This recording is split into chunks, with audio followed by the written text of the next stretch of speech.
Good afternoon, folks. You are listening to Conversation Oasis at Radio Robin Hood, coming to you here from Kasviskeidas restaurant in the city center of Turku. Today we have a little bit more people. Jalal is back from his business. So he was attending last time, and we have today Ville again and Jonne, who is a new participant in around this table this time, and Jalal, who is now here. Yes. And Branko, who is the tech master today as well. And I am Nana Blomqvist, and will be hosting this program today again. Branko, you don't look so well. You want to talk about stress? Well, I'm tired. Also stressed, but tired.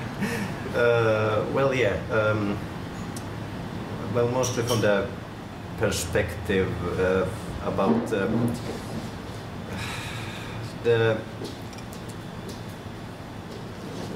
there's a bit stress creates the stress. So people say they don't have time, for example, talking about student activities or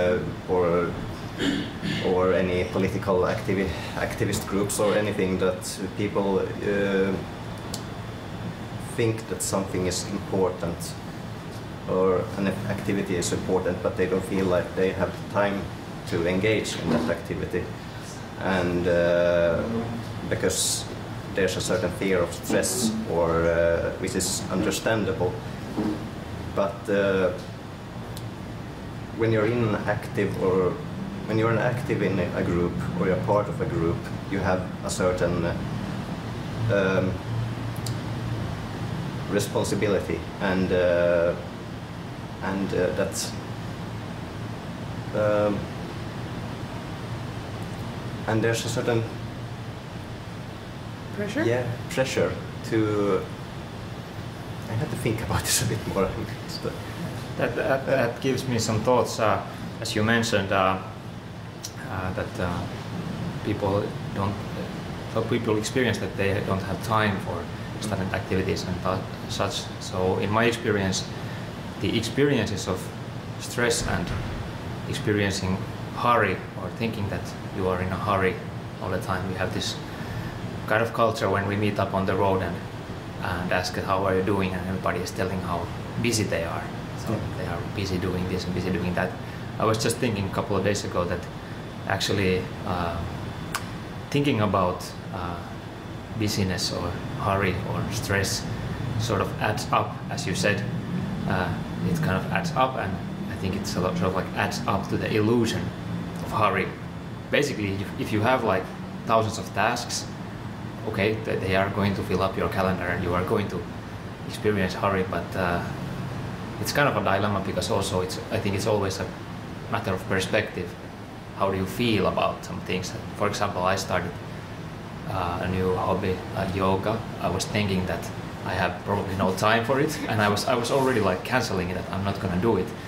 And but then I was overtalked to it, and now when I have it, actually, when I'm in it, it's just like 1 hour, and it does good to me, and that's kind of an activity that I would think that I have no time for, but when I'm actually doing it, it's just good. I don't know. These are the thoughts I got. Yeah, that's what's firsthand. In principle, what I was getting at, that we talk so much about stress, and that creates a certain. It creates an atmosphere of stress, and we are stressed because we are expecting to be stressed. Yes. And yes. But the other part I was getting at was responsibility. And when you're part of, for example, an activist group or a political group or any group of any kind, you have a position in that group. A hobby club. And yes, what? Hobby club. Hobby club. Yes, a hobby club. Then you have a certain responsibility to the other people in that group. And then people often go and say they are in that group, they have taken that responsibility, but they say that they don't have the time. Yeah. And it's understandable, because because it's people don't like stress, and that's understandable. It's not fun to be stressed. It's not fun to have too much to do, and it's. But the work that has to be done doesn't magically disappear because you don't have the time to fulfill that work. Yeah. That work goes to somebody else who has to. So you have a responsibility to the other people in the group that you don't push the work on other people too much. That you have to kind of work together. So you have to think about the group dynamic, and you have to work together with other people so that not create too much disappointment in other people, kind of, or and like, kind of to not push that stress on other people, because a problem in society in general is that there's a few people who do a lot and many people who do nothing or don't care about political activity or anything else. Then there's going to be a few people who are always like overstressed and feel awful and depressed, or because they do too much and they have too much pressure and too much work on them because other people are too lazy, basically.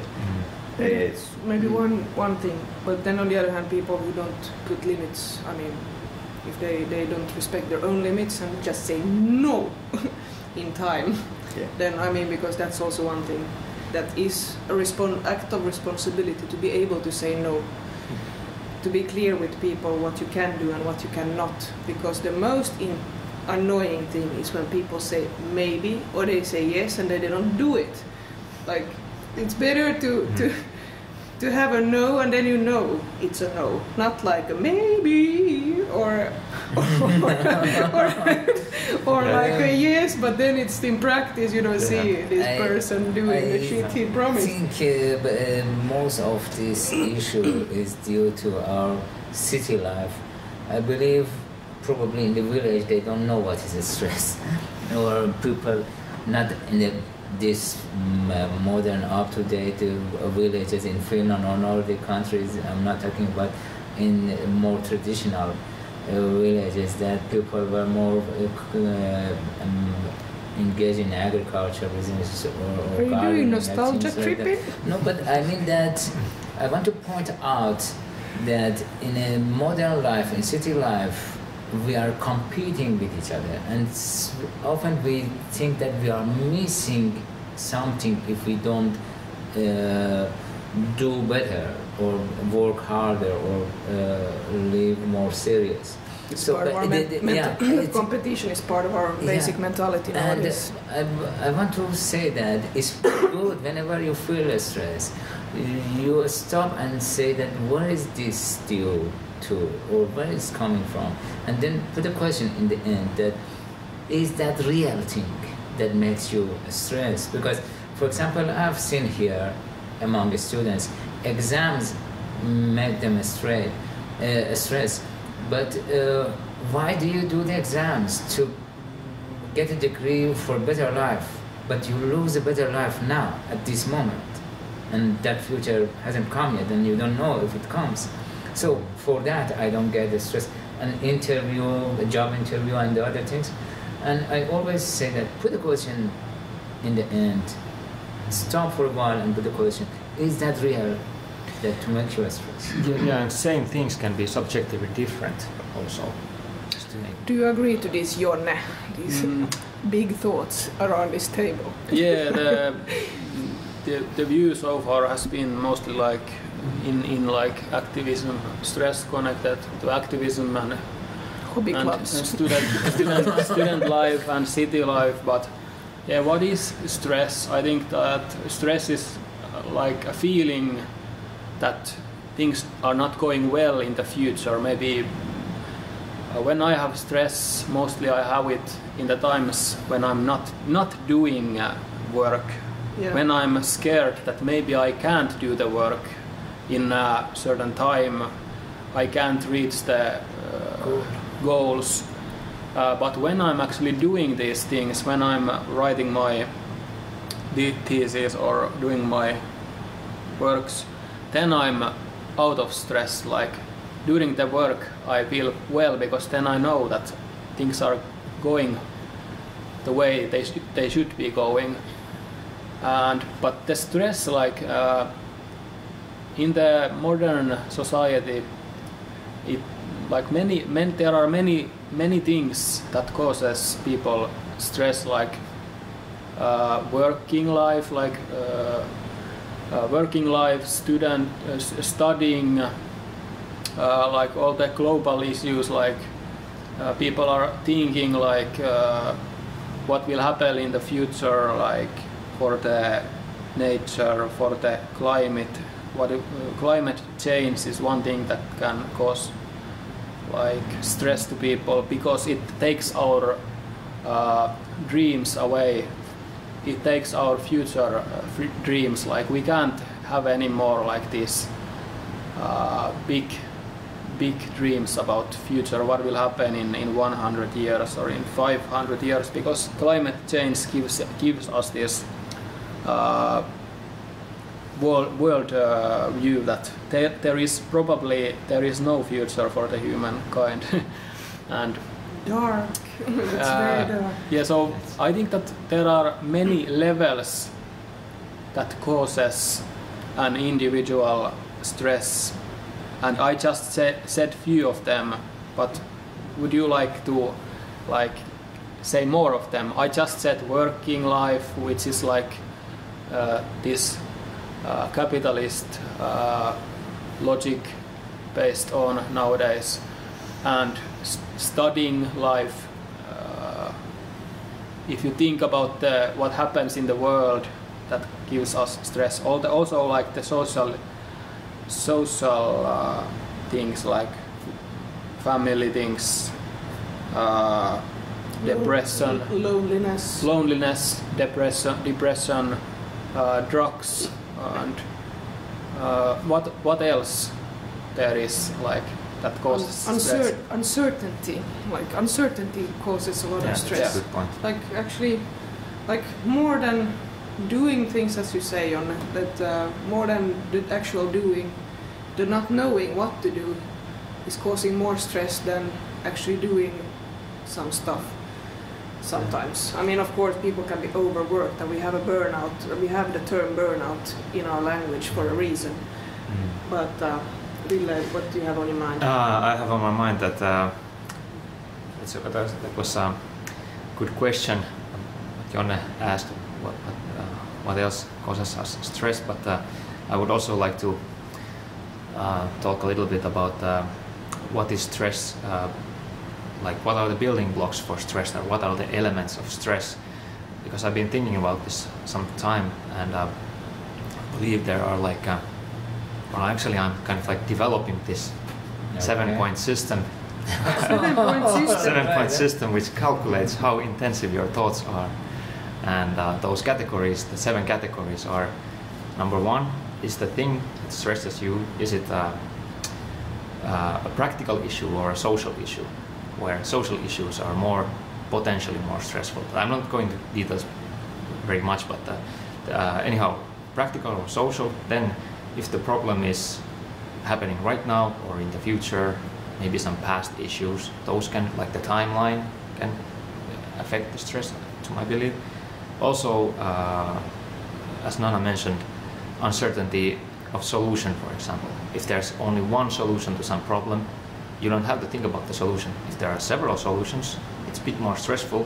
But if you have no solution and the problem is kind of continuous, that's more stressful. That you must create the solution out of nothing. You have to change yourself in order to find a solution, or then actually give up very important things, perhaps. That like you have to make very difficult choices. Yeah, climate change is a good example. And quickly, how? Like big choices and climate. Wait, what's the bridge? I mean, big issues that it's hard to get onto them. Yeah, and this government and politics. Like sometimes I feel so small. Yeah.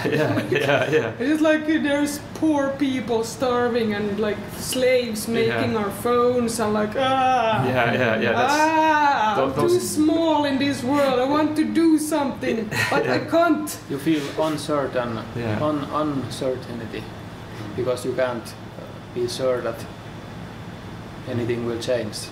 Yeah. You don't have the power to change things. Somehow that have a lot of knowledge about things, and then no power. And that's like very frustrating. I feel like, because sometimes I feel like going to the Middle East and be like, hey guys, stop this shit right now. But what I would accomplish, I would get killed, that's it. And then I wouldn't have accomplished anything. People from there could come here and say to us, please stop selling our leaders the guns and the weapons. Yeah, and because we are. And I wrote to our ministers one time. I think I mentioned. Yeah. Well, one time I wrote to them like, "Yo, man, I didn't." Okay, I didn't write. No, it wasn't the praising. It was very sophisticated. Yeah. It wasn't like, "Yo, man, stop selling those guns." No, but that was the content. But it's like I feel so small sometimes. Yeah. I would like to have more impact on things, but I haven't. I don't. But I'm cool. Really didn't finish this. I'm sorry. I interrupted you. It's okay. I'm just going to. I'm the only female around this table. I have the right to interrupt you because you are so. Sorry. It's okay again. But okay. But to conclude quickly about this elements of stress thing, basically on the other end of the scale are things that are practical, that you can do right now, which have only one solution, that has no hurry about them, which you feel neutral about, which you have no expectations about, no perfectionist exceptions or expectations. Yeah, and also which only include yourself. But on the other end of the scale, there's social issues that happen in the future, which have no solution, which are in a hurry, which you have negative feelings about, which you have perfectionist expectations, hard to pronounce, and also which involve like global community. So basically, but this is important, there are also things that can help to reduce stress, which are humor. You can cut down the stress to half if you can laugh about it. Yeah, if you can laugh about it. Another thing is trust that things will be okay. That will also cut the stress halfway. And there was also a third, but I have forgotten it. Or then be like, if it's not gonna be okay, fuck it. I think it's not about trust of the things are gonna be okay, because things are not gonna be okay. Things are gonna be always better than before, but it's not gonna be okay. But trust between people. That helps us to. I think Nana, you just mentioned something important. I think that might be the third. It's just like. It's gonna go to hell, but fuck it. So what? So you can get it off your mind. But folks, you are listening to Radio Robin Hood. This conversation Oasis coming to you from Kasviskeidas restaurant here in the city center of Turku. We are discussing stress with Blomqvist, Jalal, Jonne, and Ville, and me, Nana Blomqvist, who is hosting this program. Blomqvist, there was something you were waving some time ago that I wanna say something. Yeah, it was concerning the feeling of being small, and also getting back to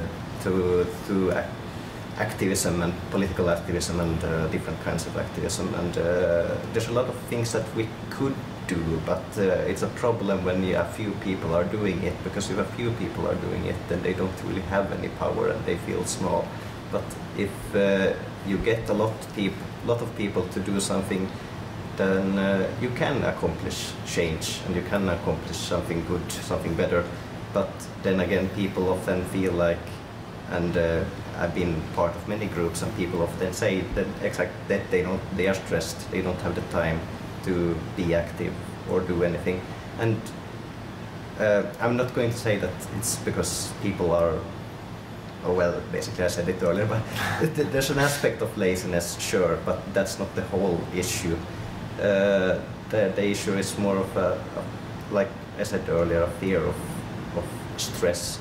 Because if you are a lot of people doing something, then you don't have to.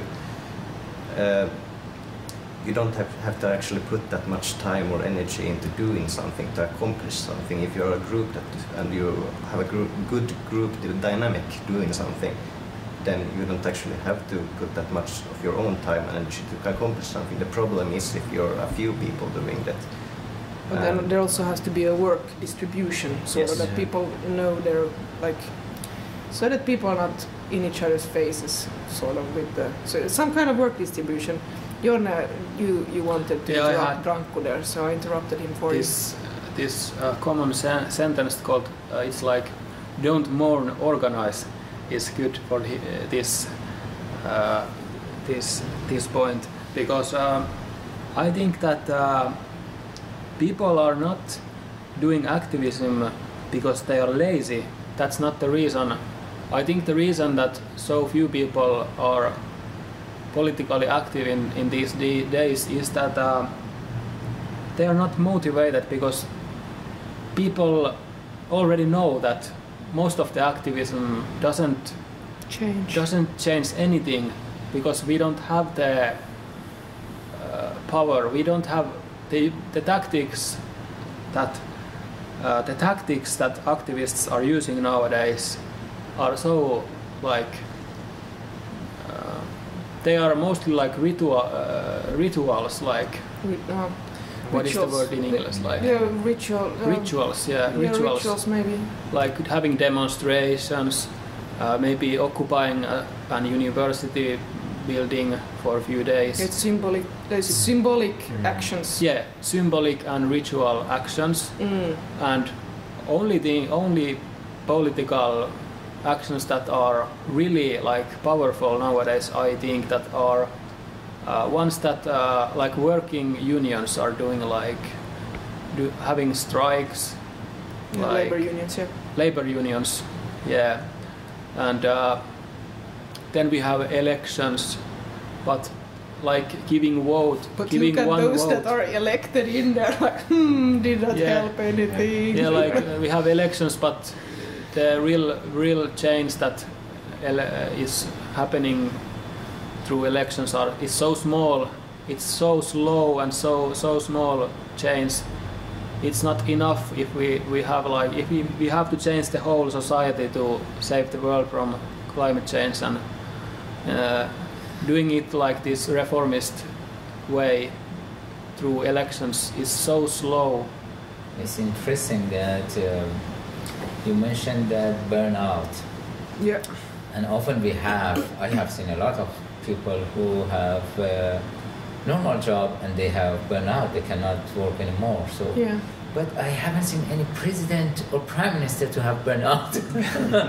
It's because they don't tell it. No, yeah, I don't believe that they are feeling enough responsible. They can't say publicly. Presidents couldn't say public that they are stressed. They have to keep their like appearance. Yeah. But if they have burnout, they have to sit back. They have to resign because they cannot handle the. They might take vacation or something, and then I don't know. Maybe somebody else does their work kind of, and they just waving from the pavilion every once in a while. They don't feel as responsible. Yeah. I believe they don't feel as responsible. Nothing is going to happen to them. Yeah, they're untouchable. Yeah. So about the debating culture in like I didn't bridge this very well now. Like the political change. Branko, you wanted to talk about the debating culture and how not constructive it is. And is there like some aspect in that where the political change could be or is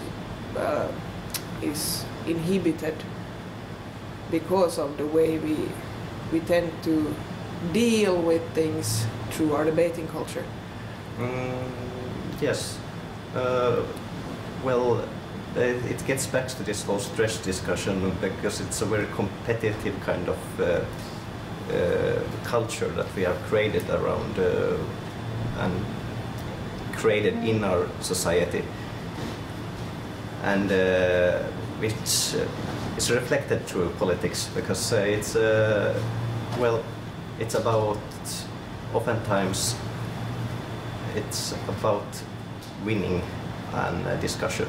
When you see a political discussion on TV you hear it on radio, and anyway, it's about winning a topic, whereas they don't even try to kind of have a common, to create a dialogue. No one is interested of reality nowadays anymore. It's like only about winning and flashing and have an appearance, but no one is kind of interested in reality anymore, kind of. Yeah. And to actually talk about reality, yes, not. Yes, yeah. And then politics is supposed to be about developing society, but that is somehow forgotten, and it becomes an ideological war. And I don't say that it's bad to kind of talk about ideologies. Of course, we have to talk about identity ideology. Political, yes, struggles, which is one of the most irritating things I know. When people make their identity projects into stupid politics. Yeah, but there's a philosophical concept that I think is totally forgotten in politics or philosophy in general, but that we should assume that we are capable of saying wrong things, we are capable of being wrong, that we shouldn't assume that we are right, and we should listen to other people before we impose our own views on reality or impose our own views on other people. But politicians usually don't do that. They don't listen, and they rather impose their own ideologies or views on other people. You mean senior politicians, not really juniors? Do you think that the age of the politician it's very important, because those people who are already in high position, they are not willing to listen to anybody else. But down in the party, they are more active on working with each other and making a better world still. But up there, they are on the higher positions. I think they are not really listening. I have to say, I've been thinking exactly the same questions as you have, Branko, and one thing that which is kind of tragic to me often is that I feel that in every heated debate, the problem is that both sides are right at the same time. They might be right about something and they have some logic how they have come to this conclusion. So basically, I'm not saying that the other side is totally right or the other side is totally right, and it's not always like that, but it can be like that, so that basically if you're trying to point out that the other side is wrong when they are actually right in some aspect. But in politics, it's difficult to say what is right, what is wrong. You have a plan, you are going to put it in practice, and you don't know the result. So there is no right, wrong. There is some better idea or worse idea, but it's not about right or wrong, I believe. Yeah, I just believe that it is about, because people think that there are like right and wrong solutions, like easy two choices, but basically reality is much more complicated. As Nana said, nobody thinks about reality anymore. Yeah. So basically, we are more interested of our identity, and we are kind of not interested of changing or growing. We are just like, Jon, do you keep track on what we're talking about? Yeah, like I was just wondering, what is the issue right now? Like, are we still talking about the stress, or have we changed the? Yeah, we're talking. We are talking a bit of both at the same time. We are talking about the debating culture and how we construct our debates, basically, or our dialogues or lack of dialogue in the society. And the political discussions are based so much on being right instead of actually talking about reality and what is the real needs, the real agendas, the real cause and effect of things. That people are like. Because sometimes when you listen to a debate or discussion, it's like people are from two different planets, and it's where is reality in this? You know, it's like weird. The main thing is that social media is affecting that, so that people are like more in their own like, you know, gangs, own. What is the word, like own clicks, own scenes, own groups, own like groups. Identity kind of. This people have like bubbles. You have like thousands of different kinds of bubbles in social media, and the way people are communicating in social media is like tweets and very small, very short messages like closed Facebook groups and stuff like yeah, this, where this people have a kind of they cultivate their discussion sort of in one direction. Meme culture is the one thing. Like it